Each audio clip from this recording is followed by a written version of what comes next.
नमस्कार, morning call में आप सभी का स्वागत है। मैं हूं हर्षदा सावंत। आज फ्राइडे है, यानी कि हफ्ते का आखिरी ट्रेडिंग सेशन।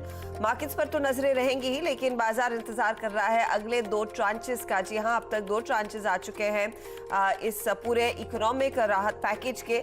लेकिन आज फिर वित्त मंत्री की प्रेस कॉन्फ्रेंस में क्या ऐलान होगा, इस पर हम बात करेंगे। और साथ ही साथ कल के ऐलानों पर आज मार्केट का क्या रिएक्शन रहेगा, उस पर भी नजरें रहेंगी। लेकिन सबसे पहले देख लेते हैं इस वक्त की बड़ी खबरें। बैंक और एनर्जी शेयरों में तेजी से कल अमेरिकी बाजारों में लौटी खरीदारी। डाउ में दिखी करीब 425 अंकों की बढ़त। एशिया की मिली जुली शुरुआत। एसजीएक्स निफ्टी में आधे % से ज्यादा का दिखा उछाल। भंडार घटने की खबरों से कच्चे तेल की कीमतों में तेजी का रुख। ब्रेंट करीब 6% चढ़कर $31 के करीब पहुंचा। उधर सेफ हेवन डिमांड की वजह से कॉमेक्स पर गोल्ड कीमतों में 3 हफ्तों की दिखी ऊंचाई। और पैकेज 2 में आवास की खबर पर फिर लगी मोहर। घर खरीदारों को बड़ी राहत दी सरकार ने। प्रधानमंत्री आवास योजना को 1 साल के लिए आगे बढ़ाया। 70,000 करोड़ होंगे खर्च। किसानों को भी मिली 30,000 करोड़ रुपए के स्पेशल लोन की सौगात। रियल एस्टेट एग्री से जुड़े शेयरों में आज रहेगा एक्शन। आज राहत पैकेज 3 में अलग अलग सेक्टर्स को रियायत का कर सकती है सरकार ऐलान। फिशरीज सेक्टर को मिल सकता है करीब 20,000 करोड़ का पैकेज। इंफ्रा सेक्टर पर भी होगा खास फोकस। सीएनबीसी आवास की एक्सक्लूसिव खबर। और आज आएंगे सिप्ला के नतीजे। कंपनी के लिए सुस्त रह सकती है चौथी तिमाही। आय और मार्जिन पर दबाव का अनुमान। एमएनएम फाइनेंशियल, टाटा केमिकल्स के नतीजे का भी रहेगा इंतजार। और देश में कोरोना मरीजों की संख्या 80,000 के पार। अब तक 2600 से ज्यादा लोगों की हुई मौत। सिर्फ महाराष्ट्र में 27,500 मौत।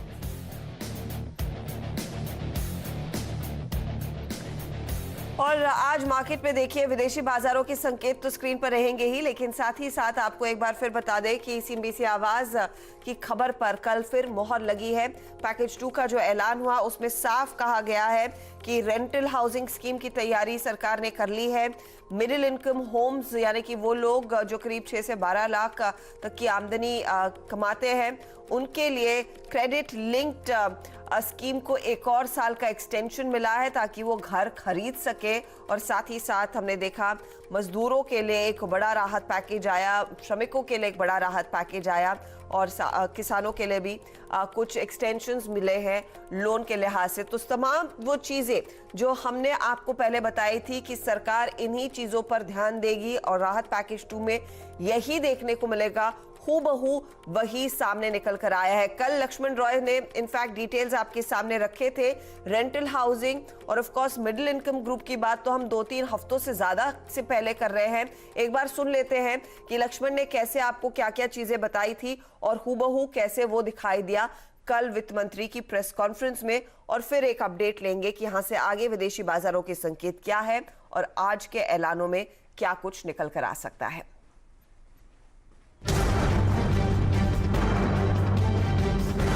किसानों के लिए करीब 2 लाख करोड़ रुपए का स्पेशल क्रेडिट फैसिलिटी मुहैया कराने का ऐलान वित्त मंत्री कर सकती है। Nearly 2 lakh crores of concessional credit will be extended to boost the farming activities. Migrant worker के हाथ में सीधे पैसा दिया जाए ताकि वो अपना कारोबार दोबारा शुरू कर सके। इसका ऐलान हो सकता है एक खास फंड बनाने का कि उनको स्पेशल क्रेडिट फैसिलिटी दी जाए। The government will launch the special scheme which will facilitate easy access to credit for all the street vendors.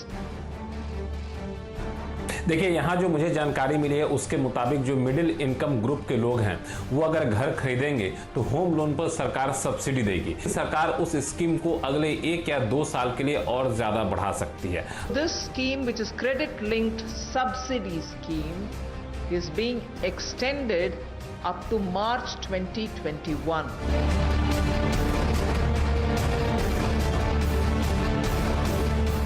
तो वो बात रही राहत पैकेज 2 की, लेकिन आज राहत पैकेज 3 आने वाला है और इसमें इंडस्ट्री स्पेसिफिक ऐलान होंगे। इस पर भी हम बात करेंगे। लक्ष्मण रॉय हमारे साथ कुछ ही देर में जुड़ेंगे और आपको खाका देंगे कि आज किन किन चीजों पर फोकस रहेगा। उस लिहाज से आज आप अपनी ट्रेडिंग स्ट्रैटेजी भी तैयार कर सकते हैं। लेकिन फटाफट विदेशी बाजारों के संकेत क्या बनते दिखाई दे रहे हैं वो आपकी स्क्रीन पर लेकर आते हैं। नीरज को जोड़ेंगे, वीरू को जोड़ेंगे और साथ ही साथ वरुण आपको बताएंगे कि क्या खबरों के लिहाज से आज एक्शन बनता दिखाई देगा। लेकिन पहले मैं आपको बता दूं, कल जब हम बाजार बंद कर रहे थे करीब 3:30 बजे, डाउ फ्यूचर्स करीब 23,100 के आसपास ट्रेड कर रहा था। इस समय आप डाउ फ्यूचर्स पर नजर डालेंगे तो करीब 23,515 तक के लेवल्स देखने को मिले हैं। तो मोमेंटम तेजी की तरफ अच्छा खासा है और कल के सत्र में अमेरिकी बाजारों में फिर रौनक रही। ब्रेंट में उछाल आया है और साथ ही साथ सोने में भी तेजी ही देखने को मिल रही है। वो आप डेटा आपके सामने देख रहे हैं। लेकिन किस ट्रिगर से ये तेजी बनी, नीरज को जोड़ लेते हैं। Neeraj, good morning. अमेरिकी बाजार फिर तेजी को सलामी दे रहे हैं, क्या ट्रिगर पॉइंट्स हैं, क्या कमेंट्री आई जिस वजह से बुल्स कॉन्फिडेंट है अमेरिकी बाजारों में? Good morning Harshita. दो रीजंस थे इसमें। एक तो ये था कि बैंकिंग शेयर्स, वहाँ पे जो ओल्ड इकोनॉमी शेयर्स थे उसमें कुछ शेयरों ने अपने आउटलुक बेहतर की और बहुत नीचे गए थे, तो उसमें वन डे रैली बहुत तेज़ी से बनी, इसलिए आपको डाउ जोन्स में एक तेज़ी देखने को मिली। दूसरा ये था कि बहुत सारे एनर्जी शेयर्स में तेज़ी आई कच्चे तेल में बाउंस की वजह से। तो ये दो ट्रिगर थे जिसकी वजह से आपको मार्केट में तेज़ी दिखी। लेकिन इन ट्रिगर्स के पीछे एक थीम काम कर रही थी। वो थीम ये थी कि बहुत ज़्यादा दिक्कतों के बाद अब एक नई चर्चा शुरू हुई है कि second round of stimulus US में तैयार किया जा रहा है और उसका ऐलान जल्द हो सकता है। तो ये एक बड़ा जिसको कहते हैं कि थ्रेट था, जिसकी वजह से बैंक शेयरों में तेज़ी दिखी, फिर एनर्जी में तेज़ी दिखी। शायद उनका ये मानना है वहाँ के लोगों का कि एक नए राउंड का स्टिमुलस इसलिए ज़रूरी है कि अगर इकोनॉमी को ओपन करने की कोशिश हो रही है कई स्टेट्स में, तो वहाँ ये ज़रूरी है कि बड़े पैमाने पर जो चीज़ें रीशेप की जाएंगी उसके लिए बहुत पैसे की ज़रूरत पड़ेगी। तो ये जो सेकंड राउंड का स्टिमुलस है ये राउंड कर रहा था। दूसरा जो जॉब डेटा आप देखिए वो फिर से एक बार कमज़ोर आया है, तो लोगों को लगता है कि और ज़्यादा पैसे और ज़्यादा सिस्टम में चीज़ें आएंगी, इसकी वजह से एक होप ट्रेड वहाँ पे बना हुआ है। मैं ये दोबारा रिमाइंड करना चाहता हूँ कि यहाँ पे कोई इसको ट्रेंड नहीं मान के चलना चाहिए कि एक सस्टेन्ड रैली होगी। एक बाउंस बैक रैली थी जो तेज़ी की तरफ रुझान दिखा रही थी। कच्चे तेल में इसलिए बाउंस आया कि दो रीज़न थे। एक तो स्टॉक पाइल अमेरिका में कम हुआ है, वो एक छोटा रीज़न था। बड़ा रीज़न ये था कि सऊदी अरब ने कई सारे अपने जो बड़े ट्रेडर्स थे, बड़े कंट्रीज़ थे, उनको सप्लाई रोक दी है फ़िलहाल के लिए, कुछ दिनों के लिए। तो उसकी वजह से थोड़ा सा कंटेनमेंट हुआ और क्रूड में एक बाउंस देखने को मिला 8-9% का। $31 के ऊपर ब्रेंट चला गया। तो इसकी वजह से एनर्जी शेयरों में मजबूती देखने को मिली। तो ये 2-3 रीज़न थे जिसकी वजह से अमेरिका में एक रैली कह सकते हैं आप बनी हुई है। दूसरा, चीन की तरफ से भी आज कुछ इंपॉर्टेंट डेटा रिलीज़ होने हैं, उस पर बाज़ार की नज़र बनी हुई है कि वो किस तरीके से है, क्योंकि वहाँ पर भी अब वो समय बड़ा करीब आ रहा है। नेक्स्ट वीक 22 मई से वहाँ पे सेशन है, उनका सत्र है और उसमें कई सारे मेजर्स अनाउंस किए जाने। तो उससे पहले ये डेटा बड़े इंपॉर्टेंट हो जाते हैं कि उसके आधार पे लोग इंटरप्रिटेशन निकालेंगे क्या क्या किया जा सकता है। तो ये 2-3-4 फैक्टर थे जिससे बाजार में मजबूती मिली। लेकिन कोरोना की स्थिति हर्षदा थोड़ा सा बिगड़ती हुई दिख रही है। अमेरिका में कल नए केसेस बहुत बड़ी संख्या में 25-26 हज़ार नए केसेस जुड़े हैं, 1300-1400 नई डेथ हुई हैं। तो नंबर्स वहाँ पे तेज़ी से बढ़े हैं। ब्रिटेन में बहुत तेज़ी से नंबर बढ़े हैं, तो वो दिक्कत है। दूसरा एक कंसर्न कोरोना वाला था, जो रिसर्जेंस जिसको सेकेंड वेव के तौर पे कहा जा रहा है, उन देशों में जिन्होंने बहुत अच्छे से अपने आउटब्रेक को कंटेन किया था, जैसे हांगकांग ने किया था, ताइवान ने किया था, साउथ कोरिया ने किया था, वहाँ फिर से नए केसेस आने शुरू हुए। ये एक डर जो सेकेंड वेव वाला था ये थोड़ा सा गहराता हुआ है, तो इसकी वजह से भी एक चिंता बनी हुई है। नीरज, भारत की स्थिति क्या है?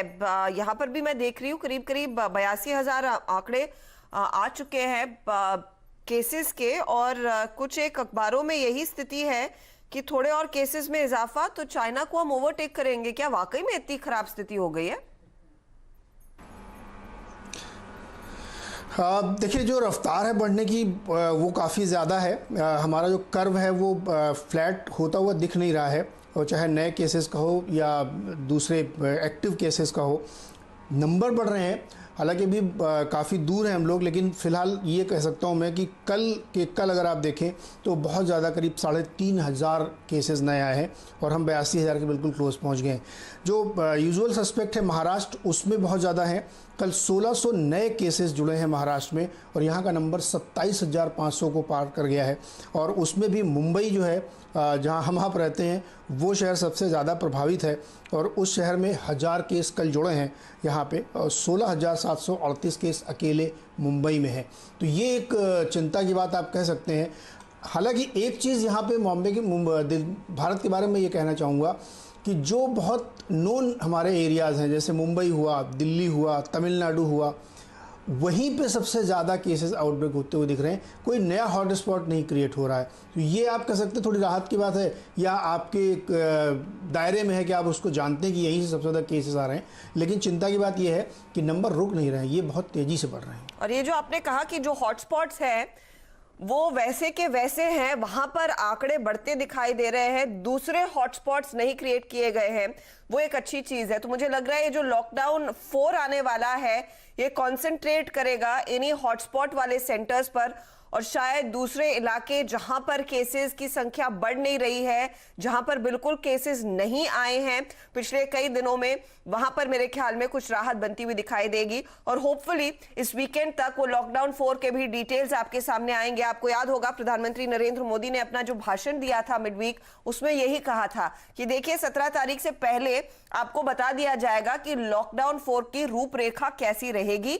और कल शाम को काफी ज्यादा खबरें आई थी रीजनल पेपर्स में, रीजनल वेबसाइट्स पर, कि देखिए महाराष्ट्र सरकार ने बहुत ज्यादा मंथन किया है, प्लान तैयार किया जा रहा है और वैसा ही प्लान मेरे ख्याल में हर एक राज्य करता हुआ दिखाई देगा। तो उस पर भी मेरे ख्याल में देश भर और ट्रेडर्स की नजरें हैं कि लॉकडाउन 4 में कितनी राहत मिलेगी और हॉटस्पॉट